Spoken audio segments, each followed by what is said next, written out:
Hello everyone. Welcome to Woolen Spinning. My name is Rachel. I can be found pretty much everywhere as Woolen Spinning and on Ravelry as Wellford Pearls. It is a absolutely beautiful day here in the Pacific Northwest. I live in the southwestern part of the province of British Columbia within the beautiful country of Canada. I want to welcome you to this place. We spend a lot of time talking about hand spun yarn and hand spun fabric and creating that fabric in knitting, creating that fabric in weaving. We talk almost exclusively about spinning. That is sort of why we are here. That is the name of the show. So I hope that everybody is doing really super well. I hope that wherever you are, whether you're going into the summer season or if you're going into the winter season, if you're in the northern hemisphere or the southern hemisphere, that you are getting a chance to do lots and lots of making at this time. We are doing really super well. James is registered for high school for September, so we have some big changes coming our way come September because he will no longer be homeschooled.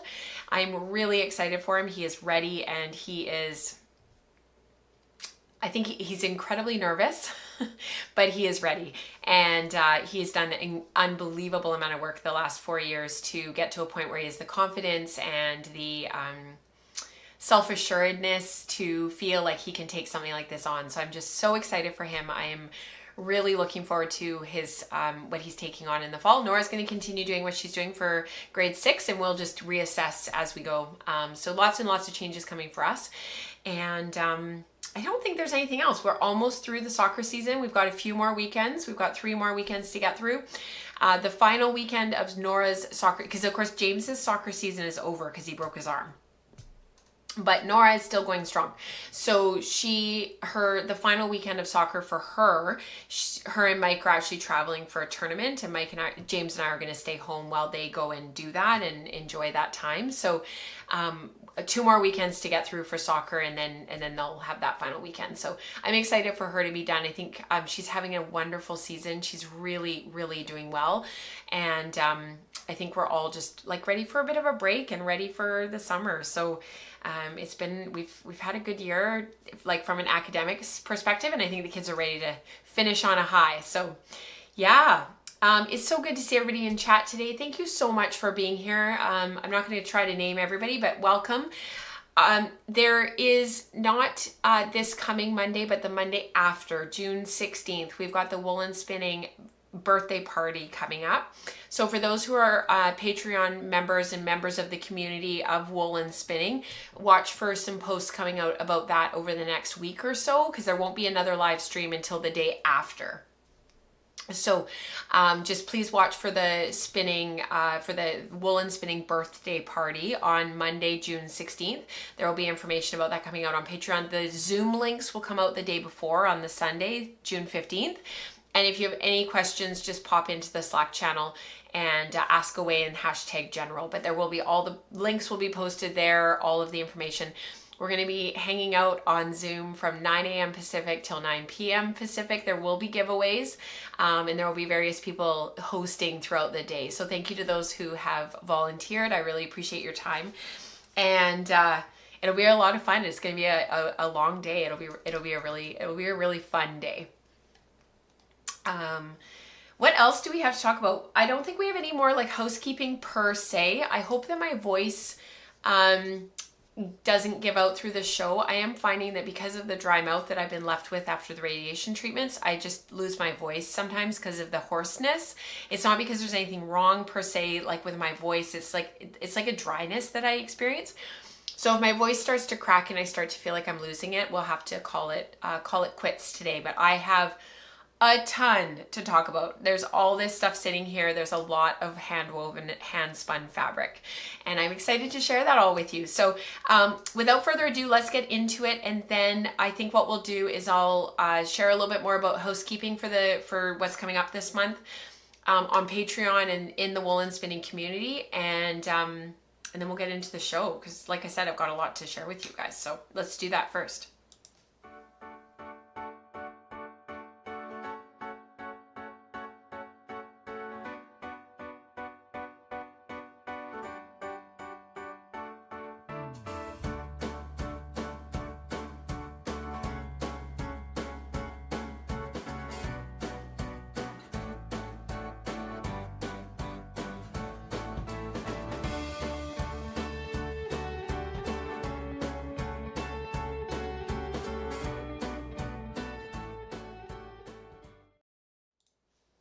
I don't know if anybody knows this, but there's that photo in the intro credits with the lock pop and then the popped locks and then the original locks, like the way that they were before they got popped. That's that Dorset fleece that I worked on last summer. It's just over a year. That's that sweater, which is kind of cool. I was like watching it and I was like, oh, wait a second. That's that sweater. So that's that Dorset fleece. That's what it turned into for those who are just tuning in and who are newer to the community or newer to the show, or maybe you're giving the show a try for the first time. Welcome. Thank you for being here. That's that sweater. That's what that popped. All of that fleece ended up being. It was a Dorset. It was local. It was from a local shepherdess, and it was from 2019. And then I processed it last year, and that's the sweater. Kind of cool. Okay, housekeeping. Let's go to this screen because this is a really easy screen for me to talk about some of this stuff from. So Woolen Spinning Radio is the audio podcast associated with Woolen Spinning. It is available wherever you catch your audio podcast, Spotify, Audible, iTunes. And this month's is really special. It's a really special episode for me. I was able to get Debbie Held onto the show. She's a dear friend of mine, and we had a lovely chit chat about her brand new book that I left in the other room. I am so sorry, about blending boards and all of the things that you can do with blending boards. She's very passionate about blending boards. I said to Dion, who's part of our community, I said to her this morning that I would love to get a mashup interview episode with her, with Dion and Debbie in the same Zoom at the same time, and get them to just like wax poetic about blending boards for an hour, because you can just hear the passion come through with both of them. So something for the future. Hopefully in the fall we'll be able to get that going and get that done, because I think it would just be amazing to have those two wax poetic about blending boards for an hour. So I will talk to Debbie, because Dion's already on board. So that episode is available wherever you catch your audio podcasts. You can catch it on Patreon if you prefer to have access while you're listening to the show notes. And that link is just in the live chat there. I just posted it for you guys. Everything else is in the housekeeping post. So let's let that roll. And any questions that you have about anything that you see in the housekeeping post, please just pop it in chat, and I'll be able to answer it for you, because I don't know if you don't ask. So please, please, please ask questions.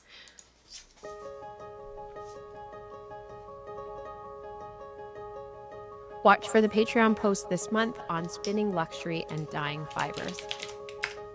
The Wool Circle is hosted by Rebecca on the Tuesdays opposite of the live stream. Look for the 7-day free trial on Patreon to see if you like the show. I think you'll really enjoy it.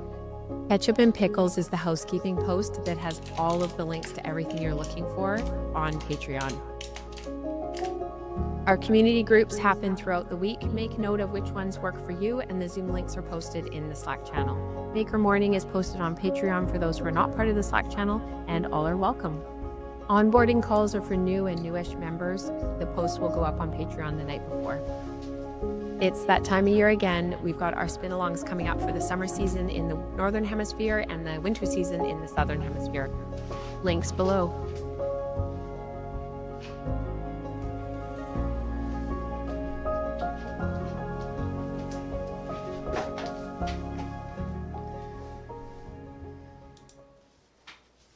I went and grabbed the book actually while the housekeeping video was running. So this is actually Debbie's book here, Deborah Held. I, of course, know her as Debbie. She goes by Debbie in her everyday life. Mandy says in the chat, her book has such good information about carding cloth. It answered so many questions I had wondered about for years. That's awesome. I love that. And I was talking with Claudia and Dion and Glenda and Eve this morning, and I mentioned about one of the things I really appreciated about this book was Debbie did all of the photography herself, and she wrote this in and amongst sort of all of the COVID shutdowns and everything. And one of the things that's so cool is she has some of the photos like of the add-ins and all the things that she used. They're just so it's just inspiring. Like she stuck feathers into one of the yarns. It's just inspiring. Like even if you're not going to necessarily spin it yourself and do it yourself, it's just the inspiration of like thinking outside the box, doing things differently. You know, you're making you can make roll legs, you can make little bats that come off of the blending board. She talks about, you know, getting really good results when you're pulling off of the blending board, and like here's some examples of some bats, some hand-pulled roving, all these different things that she was working on. I just love the inspiration. I just felt really, she's done a beautiful job of the photography, and I just felt really inspired when I flipped through it and as I was looking at it. And Debbie's an incredible spinner in her own right, and so it's a really inspiring book. So if you can get your hands on it, I highly recommend having a look for it and having a look at it. And again, just straight up inspiration. So yeah, thank you, Alberto. He says he loves this new intro. Thank you. I appreciate that. So I think that's it. We have a lot to talk about. Like I mentioned, we're going to start off with some Skeined yarn that has been on its storage bobbin forever. So let's start with that, because it's not going to take very long to chat about that and to share with you why I made the decisions that I made around that yarn, and what I'm planning on doing with it. So we'll start there, and then we'll get into sort of slightly more complicated discussions around the hand woven fabrics that you see sitting here, and some sampling that I've been playing with over the last, I guess it's been the last week or so. I've been playing with some fleece out of my stash that's been haunting me for a while. So let's do that first. So we'll talk about the Skeined yarn first.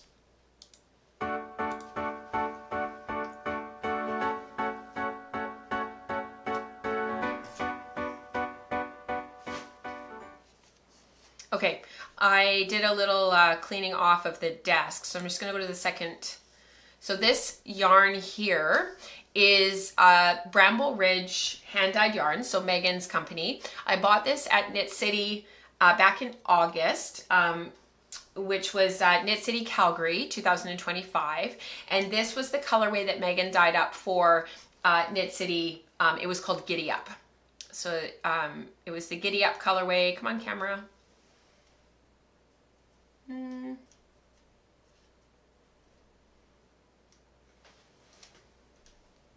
See, there we go. Giddy Up. So what ended up happening with this yarn, and I thought what we could do is, instead of looking at me standing here trying to do the second camera, which I find actually really difficult when I'm trying to talk, I end up saying a lot. I end up saying a lot, and I end up like, you know, just stuttering over my words. So sometimes it's actually easier if you guys can watch a bunch of pretty photos rather than me trying to like hold the yarn there and, you know, do all the things. So that was the photo of the original fiber. So this was BFL Masham. It was a 75-25% blend. So it was 75% BFL, 25% Masham. And I actually have this base in my stash on another colorway that I bought at Fibers West. Also, it was another one of Megan's colorways called The Price of Eggs. And it's like all these different colors of like eggshells. This one though was the colorway for Knit City 2025, like I said, for Calgary, so Giddy Up. For those who aren't familiar with Canada and aren't necessarily familiar with our different provinces and our different cities and whatnot, Alberta is sort of home.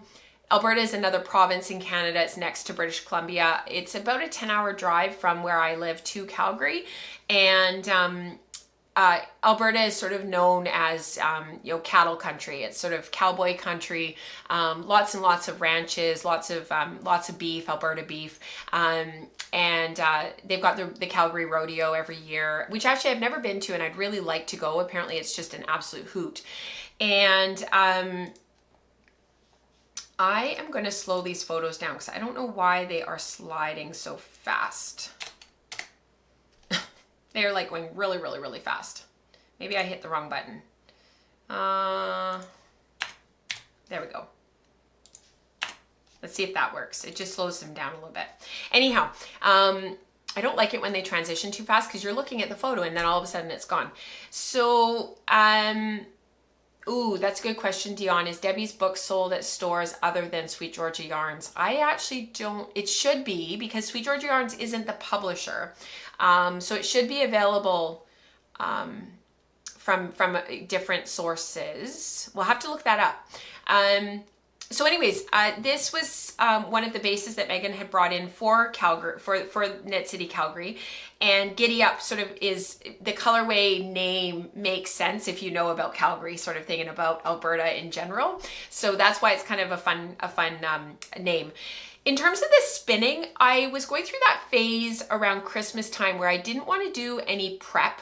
And I just wanted to get some of these braids out of my stash and just spin them up and just enjoy them for what they were. And I think I ended up spinning 5 or 6, 4 or 5 for sure, but I think it was 5 or 6. And I talked about some of them on the podcast, and some of them aren't plied yet. So some of them are still on the storage bobbins, which I would show you, but they're under a stack of stuff. I'm cleaning out the office right now. I'm working on a little bit of spring cleaning. And this was one of the colorways that I had spun the braid. I'd opened it up and I just spun it end to end. I didn't do anything special. I didn't do any prep. I didn't open up the top and strip it down. I didn't do anything. I literally opened up the one end of the braid and I just started spinning. And I spun across the top all the way down. I did zero color management, and I actually did not intend on plying it from a center pull ball, but I did. So what ended up happening was on the weekend, I had a window of time. This is so often what happens is something sits as singles on a bobbin for a while, and I kind of get to the point where I just want to ply it and I just want to get it off of the storage bobbin. And I don't know if this is a good thing or a bad thing. It just kind of is. But what I end up doing is I just two ply it. And I do this all the time. And over the years, it's just sort of become a pattern for me, where I sort of have these grand plans where I'm going to do singles management and I'm going to wind off a certain amount of singles, and I'll do it as a 3-ply, or I'll wind it off equally so I have enough for a 2-ply, and I end up just winding off into a center pull ball. The singles were so dead because they've been resting for so long that I just cranked as much twist into it as I possibly could, because the thing with BFL Masham, both of these breeds, when you put them in the water to wash and finish, a lot of the twist dissipates. So I knew, and this BFL, this particular blend is actually quite soft. So I knew I could crank quite a bit of twist into it, and that the twist that dissipated would leave the yarn still feeling quite soft and quite, what's the right word? Soft, but also with a little bit of a firmness to it, that if I want to use it for a supplementary weft for overshot or summer and winter or monk's belt or something, I can do that still. It'll withstand being on the loom. Not that I worry about having a lot of twist in my weft yarns, but it's nice to have a yarn that's going to stand up any abrasion, or being a stole, or being a piece of fabric if you want to turn it into a piece of cloth, whatever you decide to do. So I did crank quite a bit of twist into this, and the results were they came out, it's just a beautiful yarn. It's super simple. The colors mostly matched up in the plying, which I was really surprised about. So, because I hadn't checked the braid when I started spinning, so I didn't know when you folded it back on itself whether or not the colors would match up, but they do. And there's a little tiny bit of barber poling, but it's very, very pleasing, and it just has a really lovely overall feel to it. I'm really happy with this. I love it. It has a lovely drape. And that's from the long wool, from the BFL, and the Masham just has that lovely, BFL and Masham, they both have like a bit of a halo to them. So the yarn, once it's like woven, or once I knit it, or whatever I decide to do with it, I probably will weave with it. It'll have like a little bit of a halo, and that'll just look really super nice. And if I do use it in weaving, if I use it as supplementary warp, so that'll mean that I've got the ground fabric and then you're putting a warp over top. We've talked about that quite a bit on the podcast. Anytime that I've woven overshot or summer and winter, you have a shuttle going that creates the ground of your fabric, and then you have another shuttle going back and forth. It's all of the color. If this were to be used for that color and for that float work, because there's no really egregious barber poling and the colors are so harmonious, but you also have that slow transition of color between this gorgeous purpley color and then into that rust color, you'll have areas of the fabric where, yeah, there'll be a bit of striping in the color and in the fabric, but it'll be really still very easy to see the underlying pattern, and easy to see, whatever the pattern is. So definitely gonna hold on to this for something supplementary warp. I think that'd be really pretty. You guys are helping each other out with trying to find Debbie's book. I think that's wonderful. Thank you so much for doing that. I don't know why I have 2 screens that are the same thing. Just give me 1 sec here. Okay, so that is Skeined. That is done. I'm really, really happy with it. And in the show notes, there's a link to my Ravelry project page if you're curious to learn more or to see more photos. I wanted to spend the majority of today talking about weaving. So I hope that that is okay, because I think that we'll do that next. Sorry, you guys. And I think what we'll do is we'll actually talk about spinning to weave. We'll talk a little bit about like warping up for the projects. I think we'll talk about the really big piece of cloth that I did first. But I also really, so this is it here. So let's talk about spinning to weave. We'll talk about sort of how this yarn acted in the warp and how it became the fabric that it became. And we'll talk a little bit about some fixing mistakes and fixing skips and all of that kind of stuff. I also, though, before we get into some of that, I want to talk a little bit about how I've been organizing my weaving projects and what I've been doing to kind of keep myself organized, because I've had quite a few things on the looms for different projects, some of which I can't talk about on the podcast because they're for WnS magazine. And then some of the stuff that's sort of up and coming that I haven't talked about yet because I haven't actually started it yet, but I've been planning. So if that would be helpful, I hope that it's helpful. I thought that maybe we could start there. So let me just head over here for a sec and I will cue everything up while you watch the divider.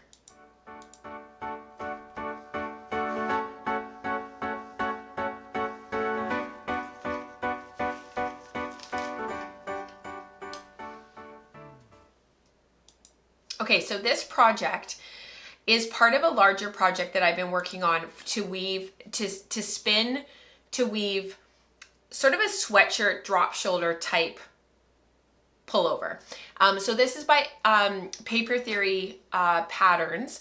They are an indie sewing pattern company. You can find their stuff online. I think it's papertheory.com or papertheorypatterns.com, something like that. This LB pullover is available in a very wide range of sizes, and there's a lot of people that have made this. If you do a Google image search of the LB pullover, you just scroll for days. The variety of fabrics and the variety of what people have done, like how people have made it, the modifications that people have made, it's really quite incredible. People have made shorter sleeves, so they cut the sleeves down so that they're about half the length that they are here. People have done more of like a cowl neck, so they've made, instead of the turtleneck in version A, which is the one that's on top there, the bottom one is meant to be more of like a crew neck, but the top one with the turtleneck, people have made that double high, and so that it ends up being more of like a cowl neck. There's all sorts of modifications that people have done. They've done a slit seam at the side at the bottom so that you can tuck the front in, and they've made it in lighter fabric so that it's more of like a shirt like what I'm wearing rather than like a sweatshirt.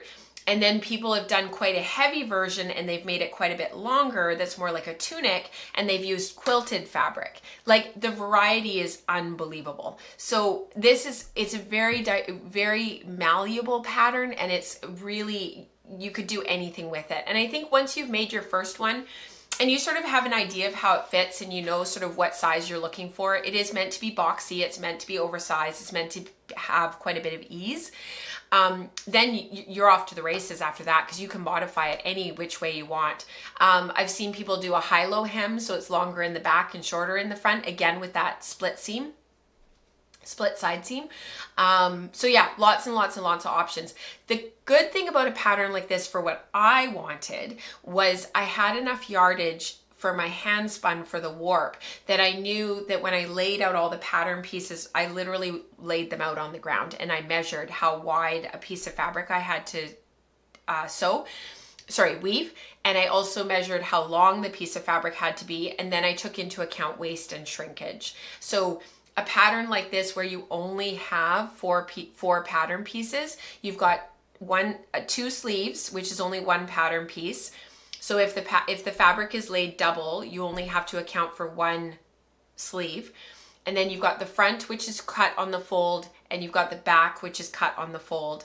And then you've got the collar. So, and I'm going to do the turtleneck. I'm going to do the version A, which is the top one. you don't have that many pattern pieces, so you can sort of account for them by laying them out.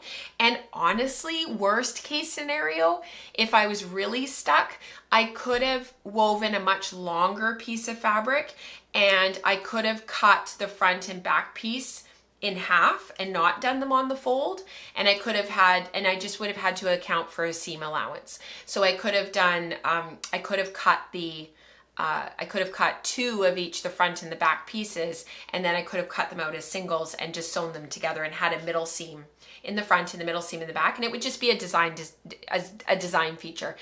Get Weaving with Sarah Howard, she does that with a lot of her pieces because she's weaving on the rigid heddle and she's only weaving 12 or 13 inches wide. And so then you have a center seam with all of her pieces, and she does really funky things to manage that center seam. She does slits on the front. She does, beautiful top stitching. She does like design features. There's so many things that you can do when you have a center seam in the front and the back. It's not the end of the world. So that is what was informing this process. And this was the yarn. So this was the original yarn that I spun for. It's a Bowmont-Alpaca 50-50 blend. It was blended in a UK mill, and Eve actually gifted me the roving. This is it here. And so from the roving, I actually took it and I divided it in half. So the pin drafted roving was then cut down just a little bit more, and I split it in half and I spun it long draw. I never intended on weaving with this yarn. The plan was actually originally to spin a fine lace weight yarn, or like a fine sport, somewhere between a fine a lace weight and a sport, and to hold the yarn with the Rowan Hayes, this yarn here, which is the Silk-Mohair. So I have knitted swatches upstairs of these two yarns held together, and I was going to knit a sweater. It was knitting up beautifully on 3.5 millimeter, 3.75 millimeter needles, and I think that's what, a US size 2, US size 2.5. And I kind of waxed poetic with Dion about this, and I was like, I'm not really sure, and I've dyed the yarn, and I was chatting with her about the dyeing process, because as you can see, the Silk Haze, I dyed this all back in December.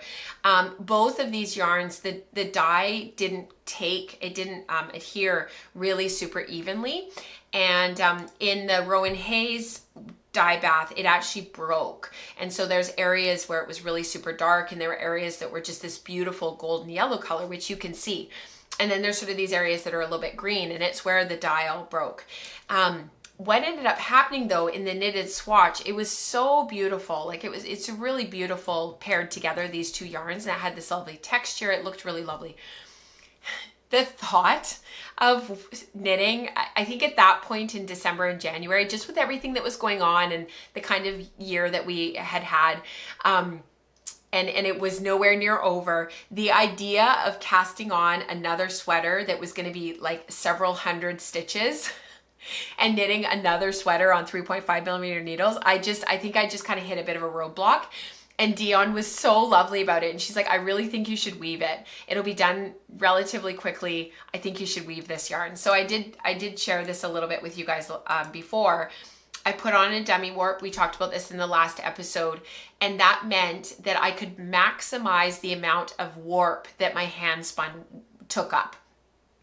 So with a dummy warp, you put it on the back of your loom, you wind your warp, you wind all your ends. This was 577 ends. 577 ends? That doesn't sound right. 520 ends. It was 520 ends. I wound all of the yarn onto weaving bobbins so that I could put it onto my bobbin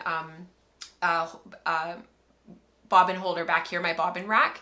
And then I was able to wind holding 5 ends at a time so that I could get through the 4 warp chains a little bit faster.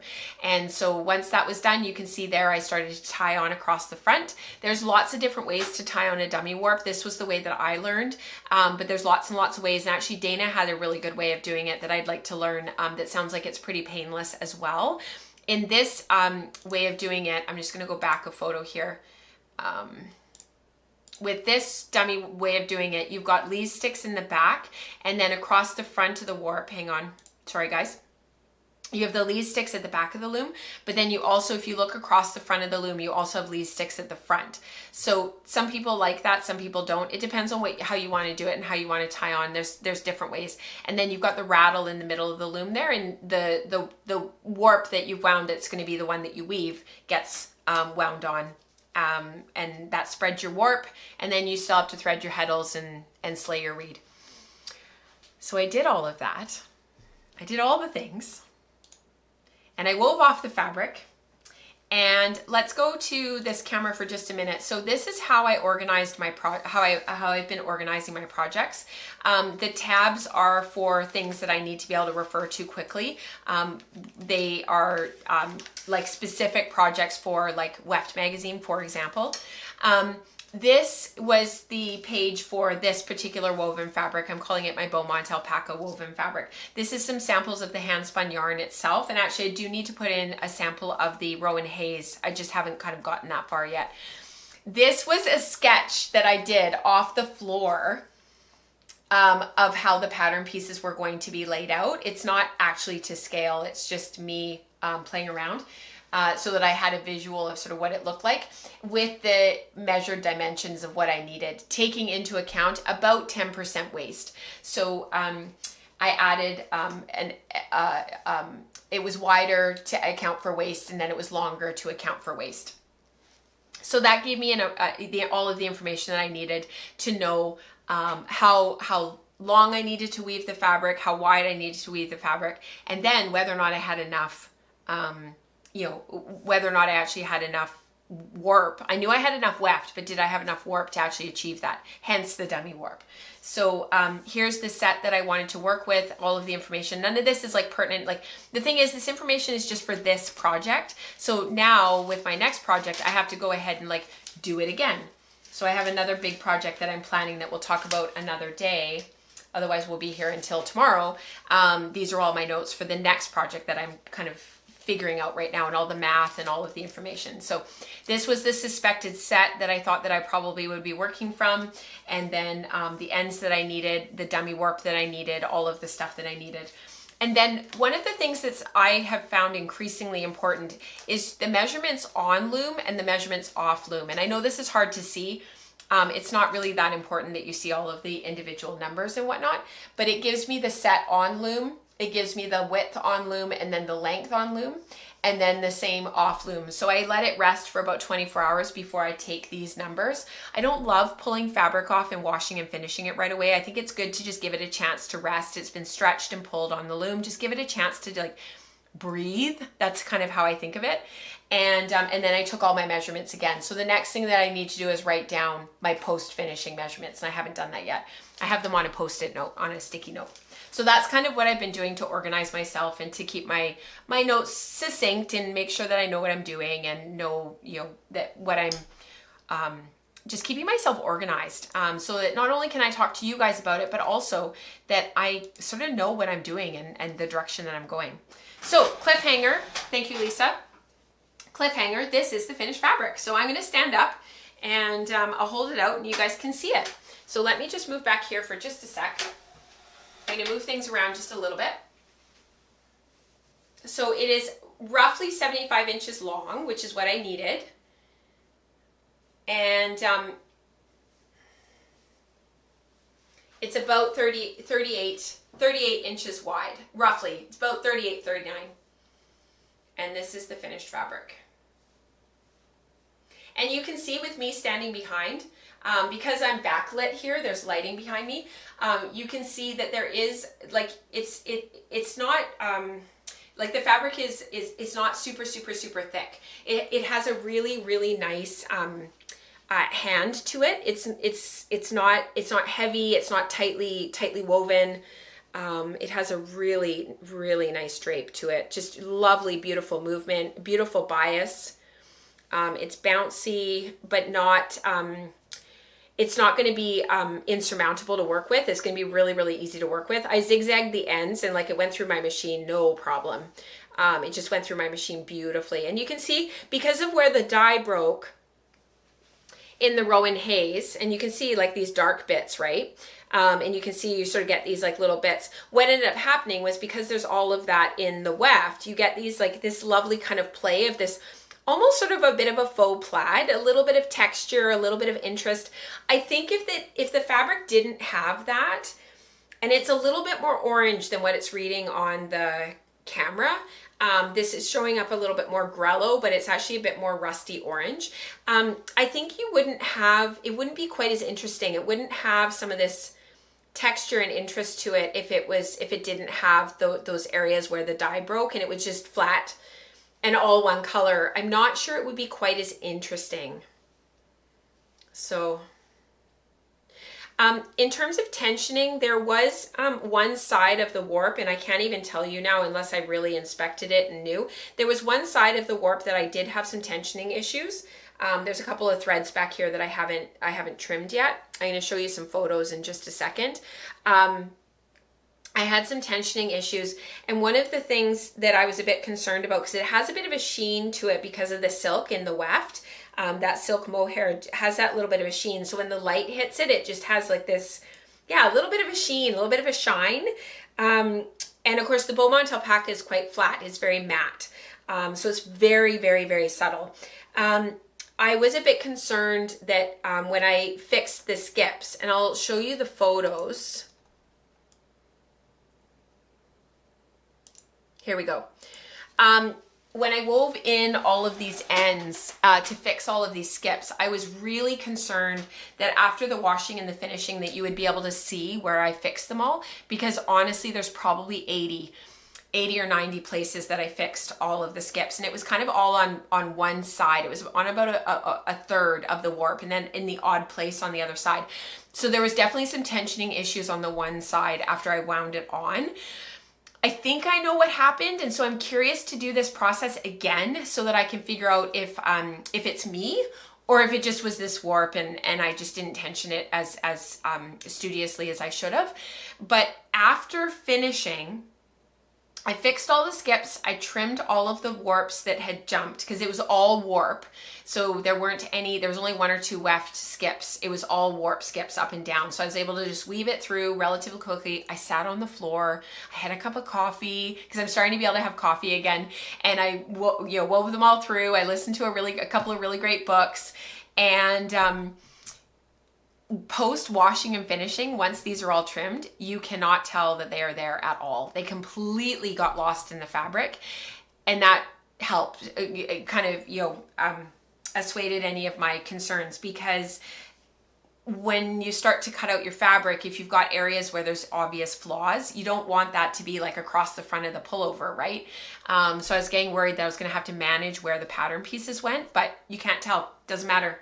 So I know I could just wear it like this all the time. Christine, she says it looks very nice as a toga style. I could just wear it as a blanket, to be honest. Like, it is so lovely. It is soft and it's drapey and it's so comfortable. So I'm taking a serger class. I start tomorrow night. Actually, it's for 4 nights, every Wednesday in June. And my mom is a beautiful sewer. I've mentioned that on the show before. And she has a beautiful serger, i.e. overlocker. And I'll start sewing this over the next couple of weeks once I get into my serger class, because I can serge. I have no problems with serging. My concern and my mom's concern is hand woven fabric acts and behaves so differently from commercially woven fabric that what I'm really hoping is that I can feel more comfortable on the serger just in general, and then also bring this fabric, after I cut out the pieces, I'm going to take some of the scraps to the class in a couple weeks once she knows me and I'm not walking in as like, I'm the special student that wants special attention. Like 2 or 3 weeks from now, and I'll show her my hand woven fabric and say like, hey, what do we do about tensioning? Because even in my serger like manual book, there's nothing in there about woolens.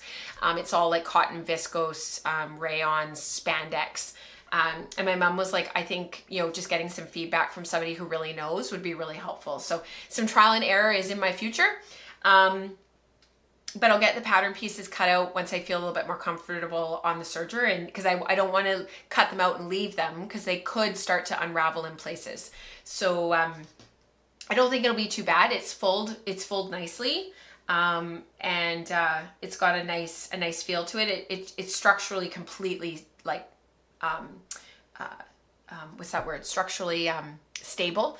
It shouldn't just start unraveling like maybe you would expect with like a 100% cotton. The wool is nicely fulled, and I did all the things, and then we'll go from there.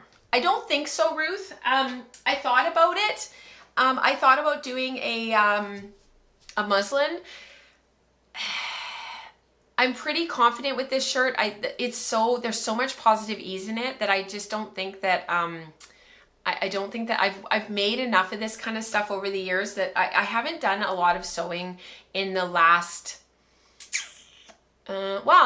since the podcast, like probably in the last 10 years, I haven't done a lot of sewing. Prior to that, I've made tons of clothes. So, yeah, I feel pretty confident. I'm a good sewer, and I've got my mom, and I've made a lot of this kind of stuff, and it's, you know, it's boxy and like you can't really go wrong. But it's more the serger and securing those edges. That's more what I'm concerned about. So, and you can see, I talked to my mom about this for a long time, because my mom, like I said, is just a beautiful seamstress, and sews a ton. Even like on the machine, the zigzag, it's not enough to hold that edge. Like it's okay, but it's still, you know, it's not great. There needs to be a little bit more. So even if it means overlocking and then I'll sew my seams so that they're nice and finished, I won't just overlock them. So yeah, we'll see. Yeah, great question. I'm just gonna catch up on chat really quickly because you guys, it moves so quickly sometimes. Got an older daughter messaging me while I'm watching that she has her first proper interview tomorrow for post-grad research position. Oh, Christine, I hope she does really well. I hope everything goes well. Whatever this pattern seam allowance is, if you have the margin, I would add some when cutting out your pieces. Yes, agreed, Nicole. Take into account the serging. Like that would give you a little bit of wiggle room for serging. Usually wool fulls well enough that you don't need to use an overlock or a zigzag to cut out each piece. The bigger concern is your finished sewing. Exactly, Lisa. Yeah, that was my thought. I just don't want to have it sitting around, right? You know, like I want to, you know, cut it out and like do the things. So Nicole, great question. French seams or flat felled seams, it would be too bulky. It's not a really super fine fabric. It's not thick. It's fine, but it's too thick for French seams. It would just make it too bulky. The side seams I think would end up being very stiff, and then the rest of the piece would fall really beautifully and it would have this lovely drape, and then the seams would kind of work against it. So no, not for this particular piece. I did French seams actually in a top that I wear sometimes on the show, but I wear it a lot in my regular life. That was out of a quilting cotton that I just wanted to use up. It had been in my stash forever. So quilting cotton's just that little bit stiffer, and I put French seams in it, and it made it so lovely. It's just such a lovely shirt. So yeah. That's really too bad, Christine.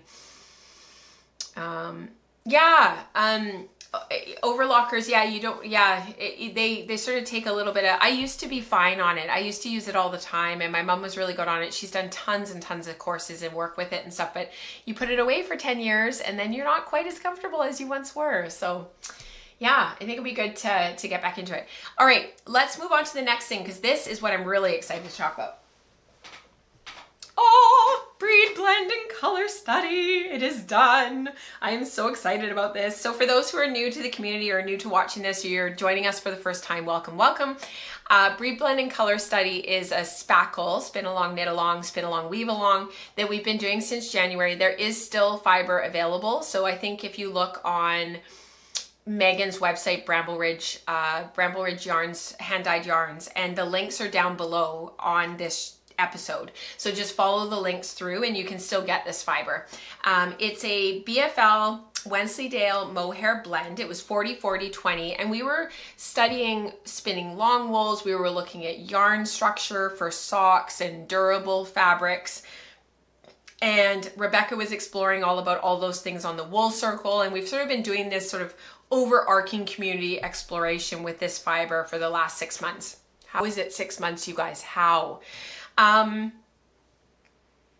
I did a 2-ply. I'm going to show you the photos of the yarn and then we'll talk about the fabric in just a moment, because I think for those who haven't seen my yarns yet, it's important to sort of have those as a bit of a basis.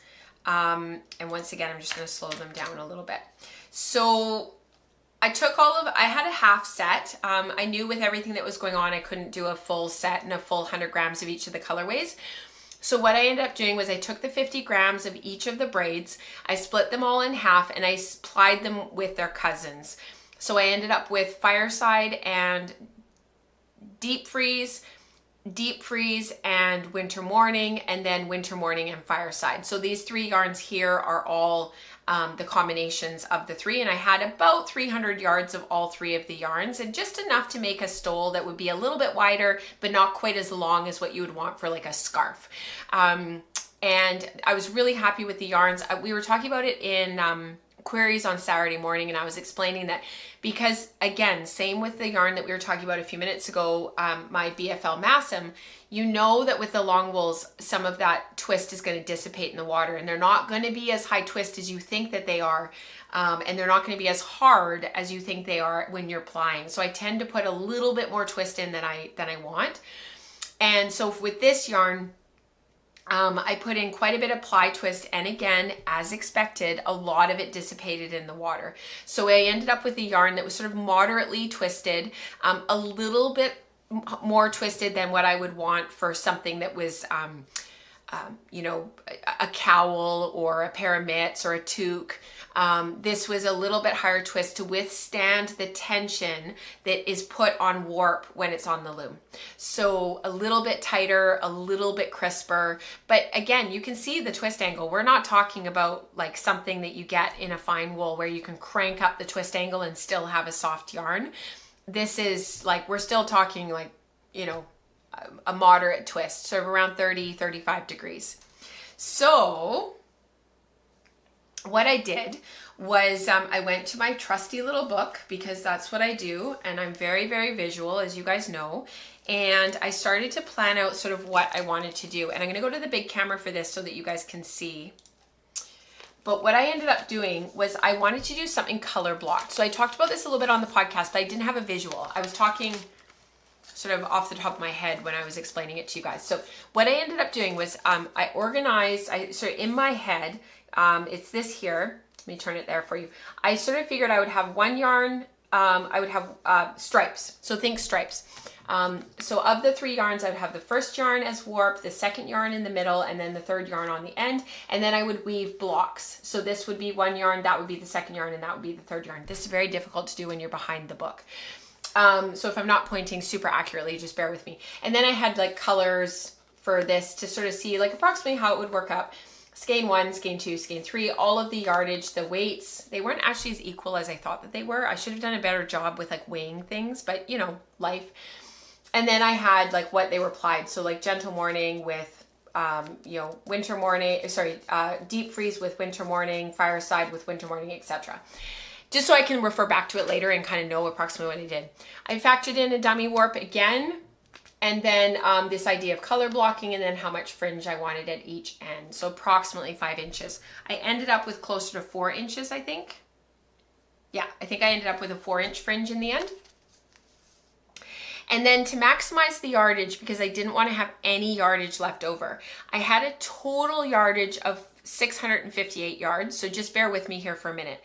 And I knew that I would be setting it on the loom at about 12 ends per inch. So that's how close your warp threads are going to be matched up and laid next to each other. Any tighter and it would have made it too dense, and any looser and it would have been just so floppy and you wouldn't have been able to see the woven pattern, and it just would have been too gauzy. It needed to have enough structure to look like a thing and not too much structure that it still had drape. It's a tricky, tricky balance. It's very difficult to change your set once you start weaving. You have to unweave, untie, like, you know, take everything off the loom, reslay your reed, and then tie on again and try again. If you can't sample, I did not have enough yarn to be able to sample, okay? So just keep that in mind. I couldn't sample.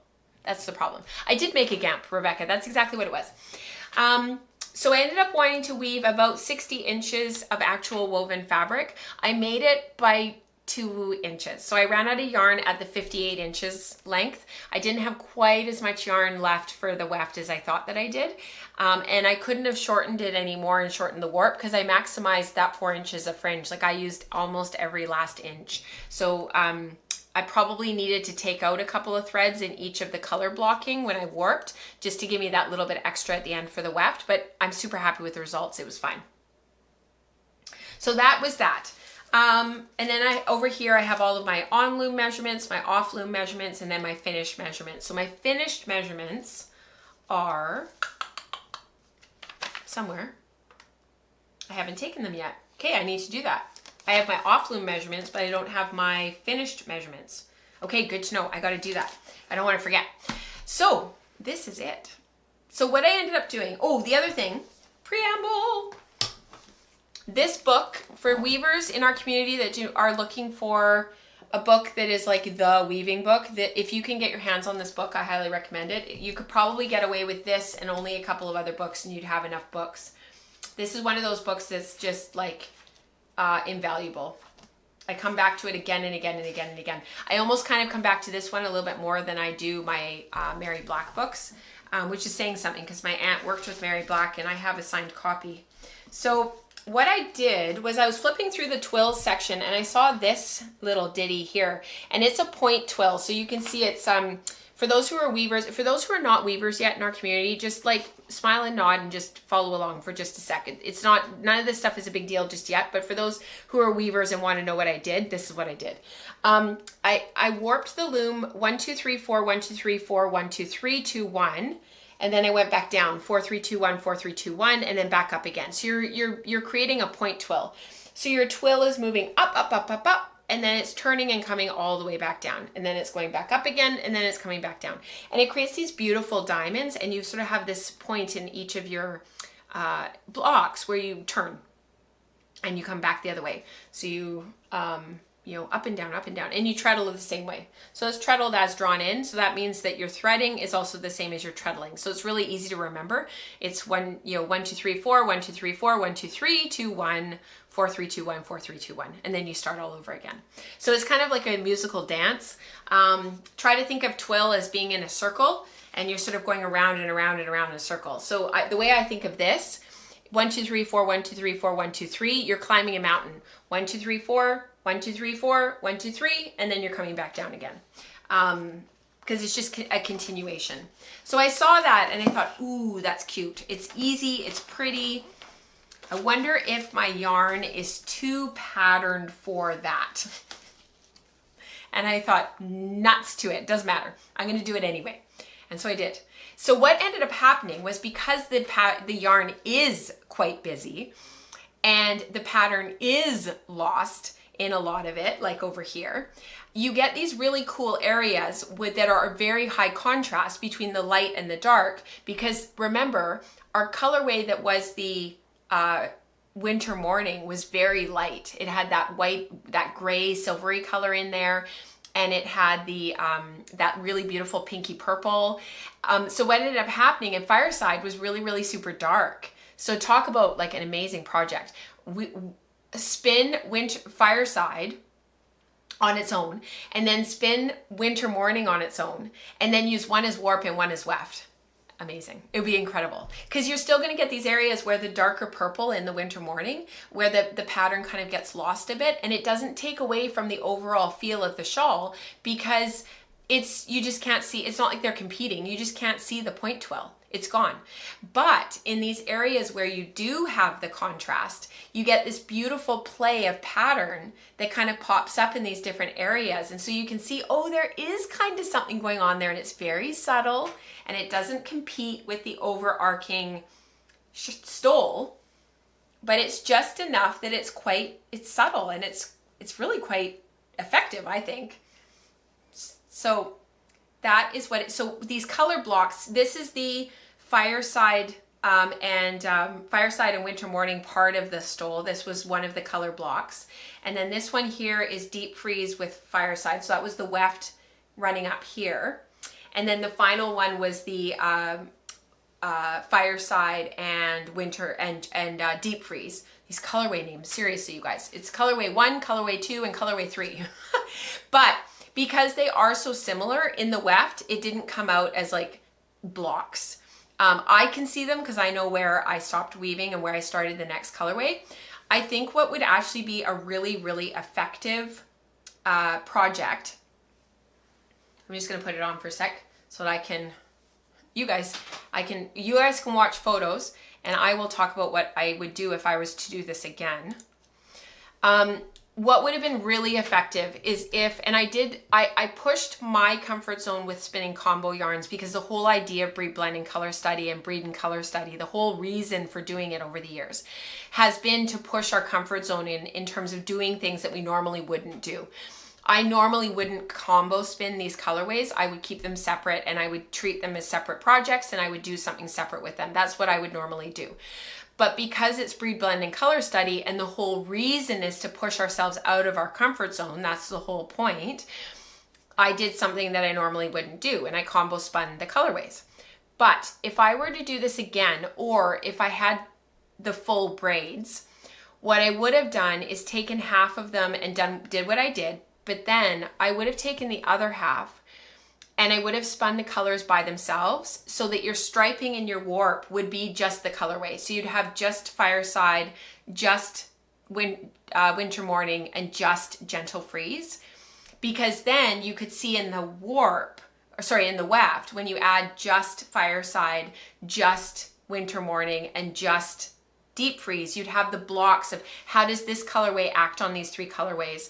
How does this colorway act when it's woven across these 3? And how does this one act when it's woven across these 3? And you'd have a much clearer idea. It would be a better GAMP, actually, to really see spun colorways kept clean and kept on their own. How do they act across these other colorways? Whereas with this, there isn't really a clear conclusion that we can make, other than that it's really pretty.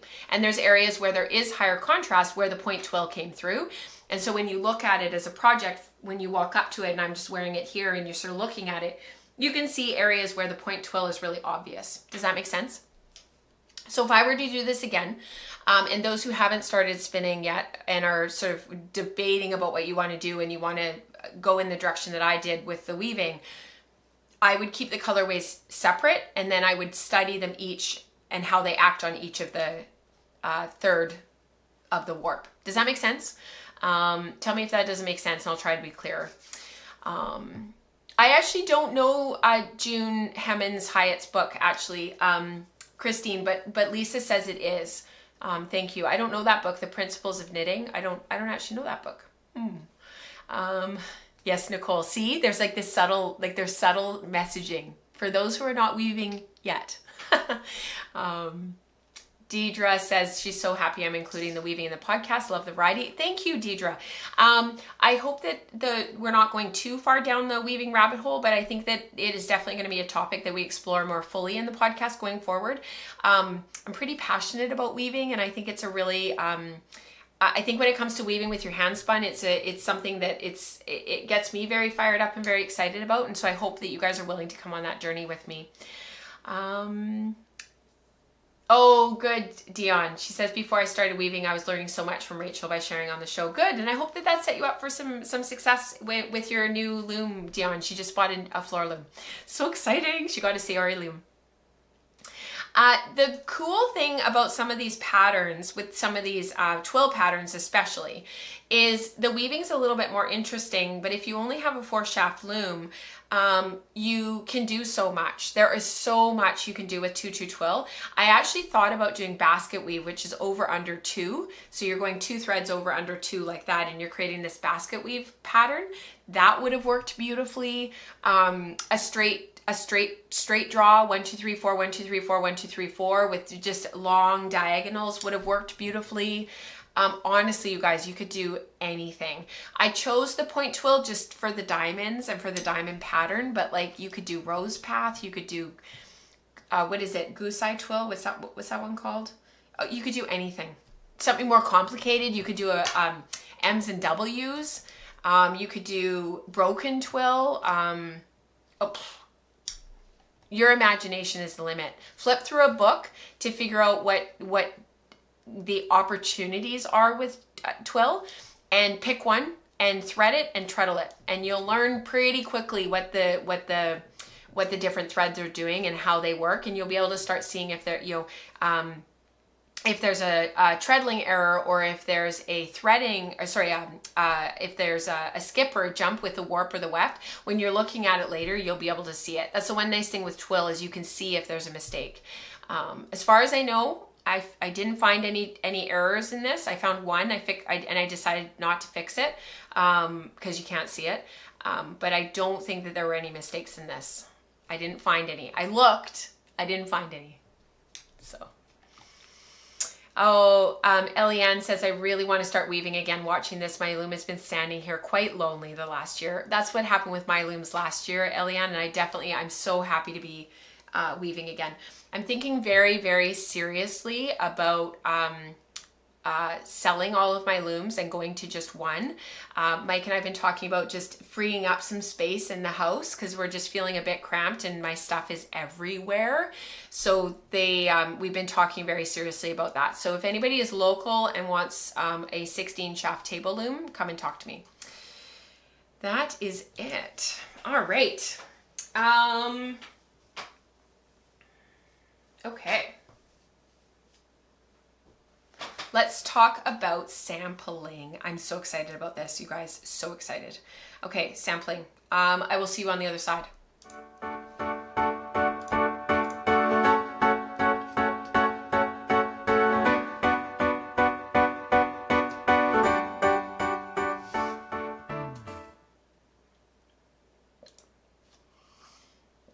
Okay, sampling.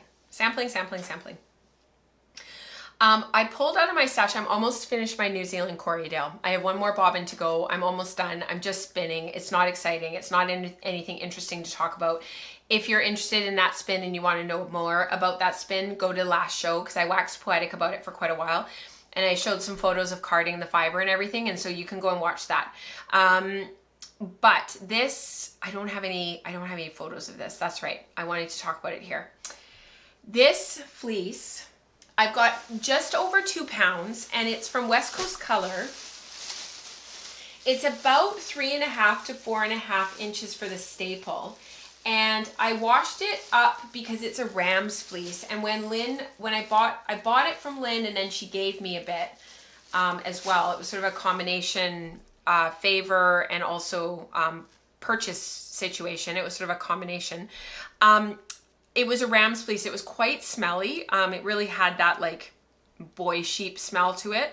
And Lynn's husband, Chris, was like, just wash it right away. Like, don't leave it, like get it scoured right away. Don't leave it in your stash. So I washed it up right away. And this was back in 2020. It was right before we shut down for COVID, I think. I feel like Rebecca was here, but maybe I'm misremembering.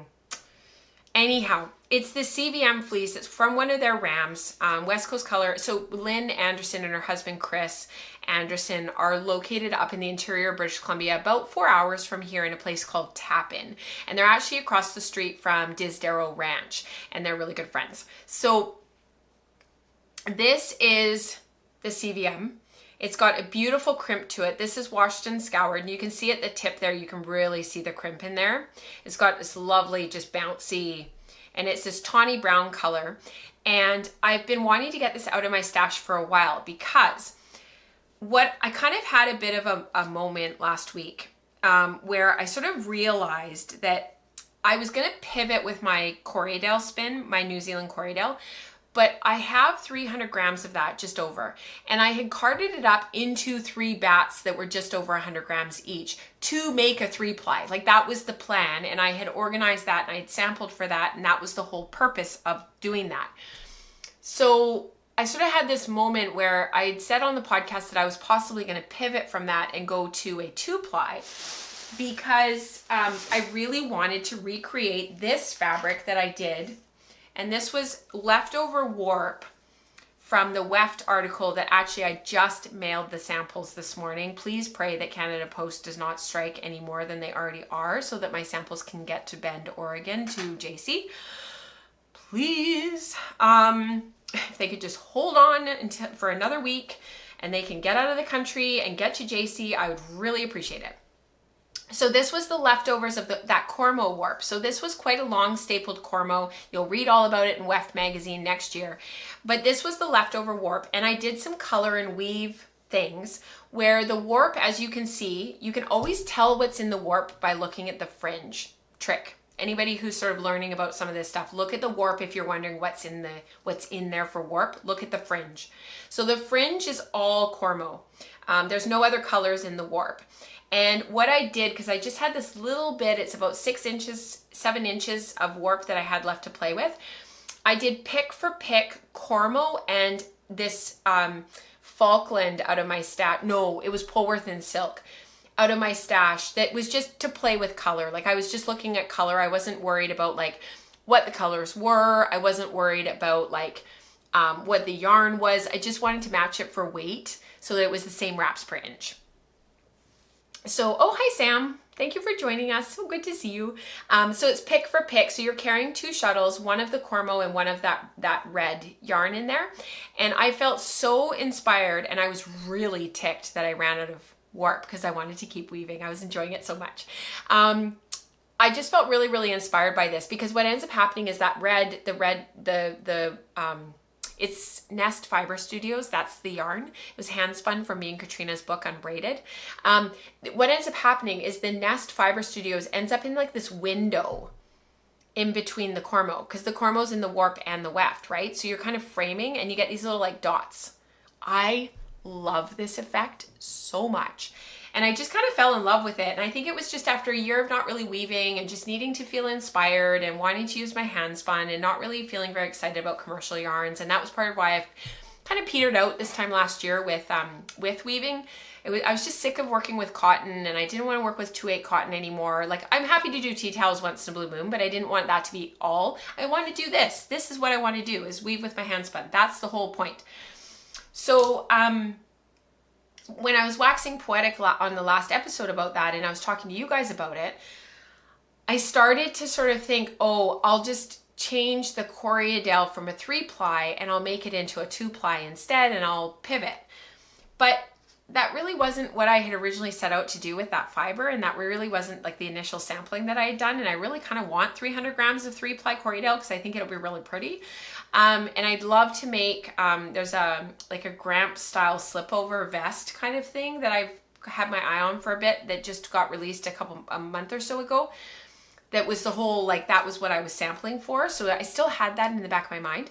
Anyways, long story short, I pulled this out of my stash, this CVM, because it's that same gray color that the Corriedale is, right? They're that same gray color. And so I just kind of hit a bit of a wall last week. I was really tired. I'm still finding that I do get quite fatigued. By the end of the day, like, I am tired. And I just started picking an own pin. So one of the reasons why I decided to pick this fleece versus lock pop it like I did with the Corriedale is because this is 3.5 to 5 inches. Sorry, 3.5 to 4.5 inch staples, and they're really crimpy and they're really very, very fine.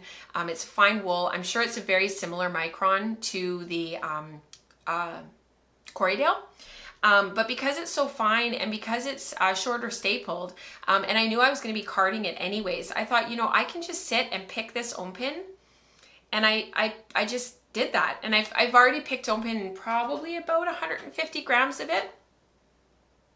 And then I carded it up. So I carded up a bunch of it, about 25, 30 grams of it. And it just came out beautifully. So this is about 4 passes on the drum carder. I did not use my mechanical, my electric drum carder. This is off my hand crank drum carder because I knew I was only going to do about 25 grams of sampling. Because if I needed to pivot, like, that's the time to pivot, not when you've carded like a 100-gram bat and now you don't know what to do.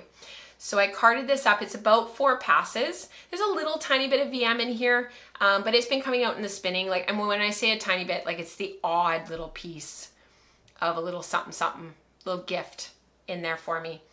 And it's come out smooth as butter, like so nice. And I started spinning. So happy. So I am spinning for 2-ply. That is the plan. This is woolen. This is long draw. I took the carded fiber. It's only 3.5 to 4.5 inch staples. It's not like the Corriedale that's more like 6 inch staples, 5.5, so 5 to 6 inch staples. This is true woolen. So like, it's a bat. It's like, it's carded. It's slightly shorter stapled. It's not super short, but it's a beautiful length. Why not long draw it? So I did this sample long draw it, and I did crank quite a bit of ply twist into it. It's not washed, so it hasn't kind of been like, you know, snapped and all that kind of stuff. It's really lovely. It's squishy and springy, and it's elastic, and it's all the things you want. But then I also, because the plan is to weave with this, I did do a worsted version, and I did do a bigger worsted skein so that I could do a woven sample. Not because of adding another color in with it, but just to get a sense of the weaving and of the woven sample. This one's more even. The spinning is more even. As you can see, it's just a more even sample. I cranked a lot of twist into it. This is lovely. I'm really, really happy with it. So one of the things that I was looking for, unlike the woolen version, when I tug on this, it's elastic. There's a bounce and a spring to it, just like there was with the Bowmont-Alpaca. But it's not quite as bouncy and springy. It's a little tiny bit, it's a little tiny bit firmer because I cranked a lot of twist into it. Once it's washed, it'll balance, but right now it's twisting back on itself about 4 times. And it's a little bit more even than the woolen version, partially because I'm spinning worsted, so I have a little bit more control over how many fibers are coming forward, and you're just managing how many fibers to create that fiber, that yarn diameter. It creates a more consistent yarn. It just does. There's a little bit of texture to this yarn because there's the odd place where there's a little tiny nap or a little, you know, piece of VM or whatever, and I've just been pulling that out. But I'm really, really happy with this. So I'll do a little woven sample this week. I'll just do it on my pin loom. If I have to do it as a basket weave, I will. So over under 2, just so that I get a sense of sort of what it's like woven. And what I'm looking for when I weave with it is how bouncy it is. Is it too stretchy, and is the fiber just not going to work? I don't think that that'll be the case. I think this will be really beautiful woven. But if it makes it too thick and it's too bouncy and springy and there's too much bulk, what are you going to do with the woven fabric? Because for me, if it gets really super thick, then you're sort of looking at more of like a sweatshirt or, you know, outerwear kind of a situation, you know, a sweatshirt type. You know those cardigans that are woven that are and then sewn? I would be thinking about something more like that than say a woven t-shirt. So it just depends on like how thick, like how the fabric comes out. What's the hand of the fabric? What does it feel like? What does it look like? You know, how easy is it to manipulate? What's the drape like, etc., etc. This isn't going to have the same drape as my LB pullover fabric because the weft is not going to be silk and mohair. So like just that, and the warp is not alpaca. Now, that said, there is a part of me that is wondering if I should get a tawny brown alpaca and blend that in. And then that would create some drape. It's also going to add warmth. But if I'm thinking a sewn woven cardigan anyways, with a little bit of length, then adding alpaca to this would just give it that beautiful drape. So lots to think about. I love sampling. I could just do that. No projects. Don't actually ever finish anything. Don't make any headway. Just sample, sample, sample. I could just do that till the cows come home. Like literally. Does anybody have any questions about organizing weaving projects, organizing projects in general, or wanting to see a little bit more of my book? I don't know that there's really anything I can show you per se, but we can spend some time talking about that in the future if that's interesting to you guys for like, you know, the math side of things. I know people really struggle with that. I also have written in here my project plans. So anytime that I'm like thinking about things that I want to accomplish, I've started writing lists so that Dion, I have a ton of Muga in my stash. Ooh, that is a good idea. I've been writing down, I've kind of been doing like thought dumps and I've been writing down projects that I'm like planning for the future.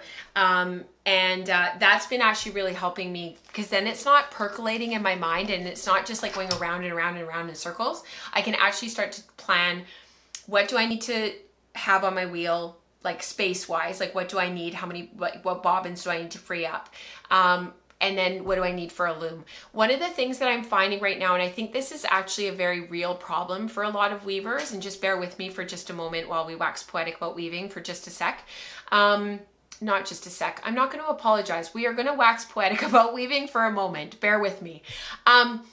Weaving width is actually a big issue. So just like with commercial fabric that you buy at the store, when you're weaving, you need to take into account waist when you're weaving. So you're always going to have a bit of draw in. So you're going to slay your reed, whether you're on a rigid heddle or you're on a floor loom or some hybrid in between, like a table loom. You're going to have draw in. So you slay your reed, you have your width in reed. That's one of the reasons why people take that measurement. It's so that they can figure out how much draw in they have.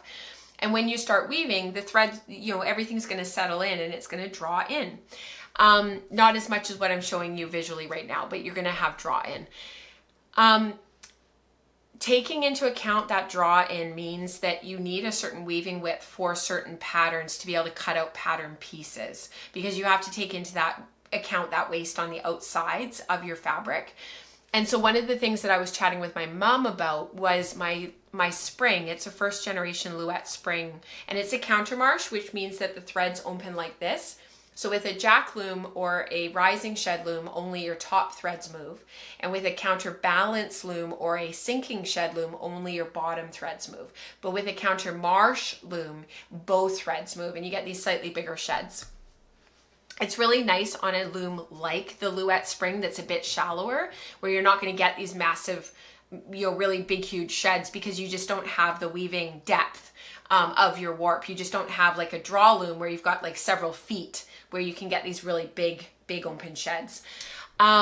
So one of the things that I've been thinking about is my Louette spring upstairs. It's a first generation. It's getting to be an older loom now, which is fine. It works beautifully. It's a beautiful loom to weave on.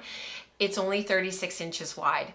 So I often find myself putting stuff on my 4-shaft Leclerc jack loom down here, my big loom, because it's 45 inches wide. So like my LB pullover, I needed the width. But if I want to do anything that's more than 4 shafts, I can't, because my Leclerc loom is only 4 shafts. So there's some things that I need to think about in terms of what's a priority in terms of how many shafts that I have access to, and then I need that width. So I almost need to kind of take my Louette spring and I need to take my Leclerc jack and I need to mush them together and have something that's sort of in the middle. Something between 8 and 12 shafts that's 45 inches wide. There are a couple of looms on the market where I could get that. I really would rather not buy a brand new loom, but I would be selling all of my other looms. So yeah, just thought those are the things that I'm starting to grapple with in terms of like what would work really super well for me. Why do you prefer a physical book to a spreadsheet? Because Rebecca, I'm not a spreadsheet queen. That's you. I say that with a huge smile on my face. I hate spreadsheets. I am not a spreadsheet girl. My brain, okay, I should qualify that. My brain doesn't work that way. I don't love planning on the computer. I don't love the visual. I like the visual of pen and paper. I can sketch, I can draw, because I am so visual. I find it really, really difficult to visualize things when I'm doing it digitally on like an Excel spreadsheet. My brain, I don't work that way. Mike does. He's very linear. He's way more rational. Me, not so much. Sam says, Rebecca, I can't answer for Rachel, but I keep a craft journal so I have a book to hand. Yes, I don't go on computers very much, and I'm trying not to be on my phone too much.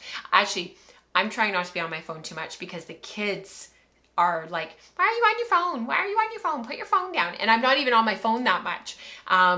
So I think the fact that they're picking up on the fact that, the phones are constantly there, I've been trying to like actively leave my phone in the other room. So that's part of it too.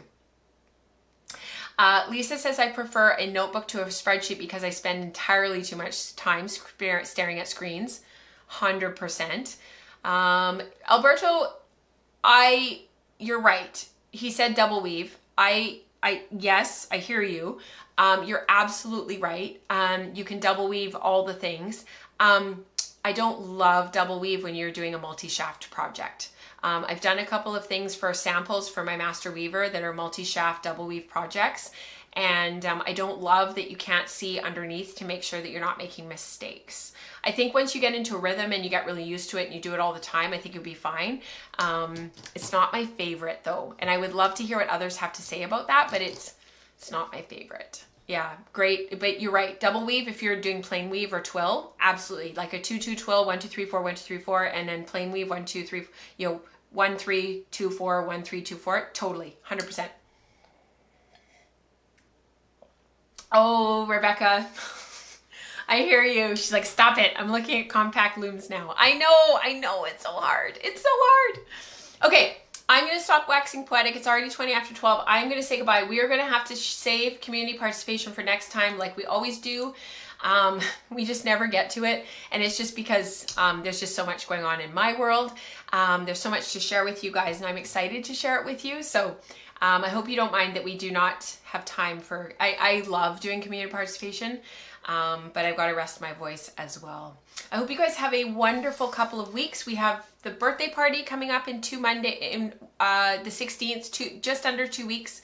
Watch for the Patreon post for that. I'm really excited to share that with you guys and to spend that time with you. I think it's gonna be really, really fun.